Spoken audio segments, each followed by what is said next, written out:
नमस्कार दोस्तों, आज की स्टोरी है देसी घी के बारे में। आप सामने देख रहे हैं भैंस का घी और देसी गाय का घी, बिलोने वाला घी है। हम जो अक्सर घी खाते हैं वह या तो क्रीम का होता है या बिलोने वाला होता है। मेरे साथ है प्रदीप शोरान, ये मिल्क प्रोसेसिंग में काम करते हैं, किसान हैं, एमबीए पास आउट।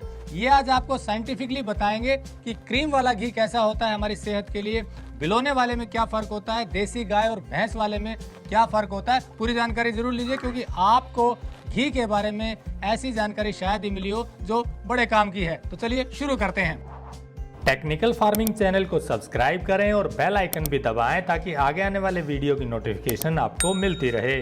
आज प्रदीप जी, पहले तो ये बताइए, जो बिलोने वाला घी आपके सामने रखा है, इसमें और जो क्रीम वाला घी है उसमें क्या फ़र्क होता है? हम सब घी के बारे में परंपरागत रूप से घी खाते हैं, तो घी के बारे में कुछ जानकारी रखते हैं, कुछ जानकारी और होनी चाहिए। घी जैसा कि सबको पता है, ज़्यादातर या तो क्रीम का होता है या किसान के घर का बना हुआ होता है।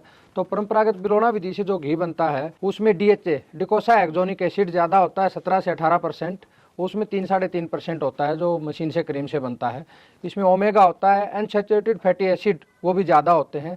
ये सारे कारक है, ये मिलकर कैंसर को कम करते हैं, इंसुलिन के रेजिस्टेंस को बढ़ाते हैं, वात रोग कम करते हैं। तो ये सारी चीज़ें हैं जो आदमी को हेल्दी रखते हैं। इसलिए हमें क्रीम का घी खाने के बजाय किसान के घर में बना हुआ परंपरागत विधि से बिलोना घी है वो खाना चाहिए। अच्छा, जो क्रीम वाला निकलता है वो कैसे निकलता है, और ये इसका थोड़ा सा डिफ्रेंशिएट? क्रीम वाला उसमें एक तरह से ये कह सकते हैं कि मशीन से तैयार घी होता है। परंपरागत बिलोना विधि घी का सबको पता है कि पूरे दिन किसान जब अपने पशु से दूध निकाल लेता है, उसको गर्म करने के लिए, जिसको हम देसी विधि से कहते हारा बोलते हैं, कम आंच के ऊपर रखता है, वो धीरे धीरे गर्म होता है। फिर उसको रात को जामुन लगा के अपने बर्तन में जमा देता है, उसका दही बनता है, फिर उसको मथ के बिलो के तैयार किया जाता है। तो ये एक तरह से जिसको कहते हैं कि अमृत कहा गया है हमारे वेदों में भी, तो एक अमृत रूपी घी तैयार होता है इस विधि से। और मशीन से जैसे हम घी तैयार करते हैं तो उस विधि में मशीन में दूध डाला जाता है और सीधा घी निकलता है। तो आपकी न्यूट्रिशन वैल्यू क्या होगी, एकदम बहुत हाई टेम्परेचर के ऊपर वो तैयार होगा, तो न्यूट्रिशन वैल्यू वैसे ही कम हो जाएगी। अब बात करते हैं कि जो देसी गाय का घी या भैंस का घी, इसमें क्या फर्क होता है? क्योंकि अक्सर ये लोग कहते हैं कि भैंस वाले से देसी गाय वाला अच्छा होता है। क्या अंतर है दोनों में? देखिए, दोनों में मूल रूप से तो फैट का अंतर है। भैंस के घी में फैट होता है 7 से 8.5% के बीच में, और गाय के घी में फैट होता है 3 से 4.5% के बीच में। तो दिनचर्या है, जो आदमी शारीरिक रूप से कम मेहनत करता है और कम एनर्जी यूज कर पाता है, उसको तो कम कैलोरी जला पाता है, तो उसको गाय का घी प्रयोग करना चाहिए। उससे उसकी फैट, क्योंकि फैट कम होती है तो मोटापा कम होगा। और भैंस के घी में फैट ज़्यादा होती है तो शारीरिक रूप से मेहनत करते हैं। जैसे हमारे किसान थे तो किसी को कभी भी मोटापे की समस्या इसलिए नहीं होती थी कि पूरे दिन वो खेतों में काम करते थे, खूब घी खाते थे और वो स्वस्थ रहते थे, किसी को कोई बीमारी नहीं होती थी।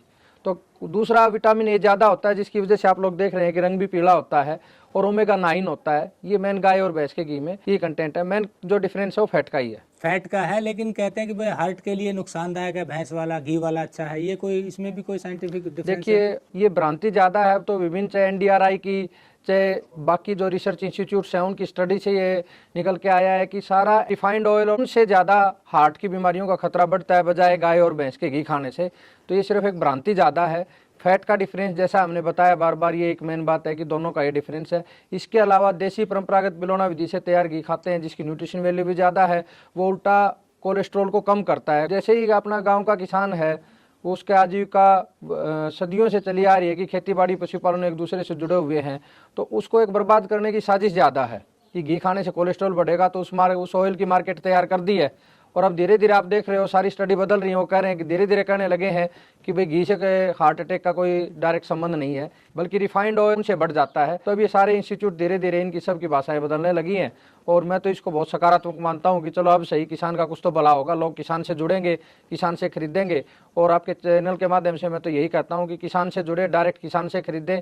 हम किसान की परवाह नहीं करेंगे तो किसान हमारी परवाह नहीं करेगा। जब हम उसको रिस्पेक्ट, रिवार्ड, रिकॉग्निशन देंगे तो किसान बहुत सीधा साधा आदमी होता है जो हर एक आदमी को रिस्पेक्ट करता है। तो हमें किसान की परवाह करनी चाहिए। आजकल एक ट्रेंड हो गया है, गांव में भी मैंने देखा कि कुछ लोग सिल्वर के बर्तन में ही गर्म करते हैं दूध को और सिल्वर में ही जमाते हैं। तो बेहतर कौन सा, मिट्टी वाले और इसमें कुछ फर्क है? कौन सा बेहतर? सारा ही फर्क है। हमारे बुजुर्ग जो सदियों से थे वो मिट्टी के बर्तनों में खाना पकाते भी थे, और जो दूध गर्म रखते थे, जिसको हमारा बोलते हैं, उसमें जो कढ़ानी होती थी वो भी मिट्टी की होती थी। तो उसका सारा साइंटिफिक लॉजिक है। अब जो सिल्वर के बर्तन यूज करेंगे हम, तो उन बर्तनों से कार्बन बनता है धीरे धीरे, अगर उसमें गर्म भी करेंगे, क्योंकि वो गर्म तो होगा पूरे दिन रख के, तो जो कार्बन बनता है वो नुकसानदायक होता है सेहत के लिए। उल्टा मिट्टी के बर्तन होते हैं, उससे मिट्टी के विभिन्न जो कारक होते हैं और जो लाभदायक चीजें होती हैं वो ऐड होती हैं। अब हम उसी तरफ लौट रहे हैं, ये बड़ी अच्छी बात है। और हमने अपने लगभग सभी किसानों को सहमत कर लिया है कि वो मिट्टी की कटौनी यूज करते हैं। सिल्वर के बर्तन तो कोई भी यूज नहीं करता, कुछ एक स्टील के करते हैं, लेकिन हमारे 95% किसान और मिट्टी के बर्तनों के ऊपर आ गए हैं। ये गुजारिश आप लोगों से भी कि मिट्टी के बर्तनों में तैयार किए हुए परंपरागत बिलोना विधि के घी का ही सेवन करें। तो जैसा प्रदीप सोराम ने बताया कि घी दोनों ही अच्छे हैं, गाय का भी और भैंस का भी। ये आप पर निर्भर करता है कि आपकी दिनचर्या कैसी है, उसी आधार पर आप चुनाव कर सकते हैं। देसी गाय का है, भैंस का घी। हाँ, ये जरूर है कि क्रीम वाले से बिलोना घी ज्यादा बेहतर है। और आपको एक और बात बता दें, अगर आप ये घी लेना चाहते हैं तो आप इनसे सीधा संपर्क कर सकते हैं। और एक और प्लेटफॉर्म है शुद्धफार्म.com, जो हमने किसानों को और आपको सीधा जोड़ने के लिए शुरू किया गया है। वहां से भी आप ये चीजें ले सकते हैं ताकि किसानों की आय बढ़े, उन्हें अच्छी कीमत मिले और आपको शुद्ध चीजें मिले। तो जुड़े रहिए टेक्निकल फार्मिंग से। नमस्कार, जय हिंद। अगर आपको यह वीडियो पसंद आया है तो ज्यादा से ज्यादा लाइक और शेयर जरूर करें। साथ ही चैनल को सब्सक्राइब करना ना भूलें।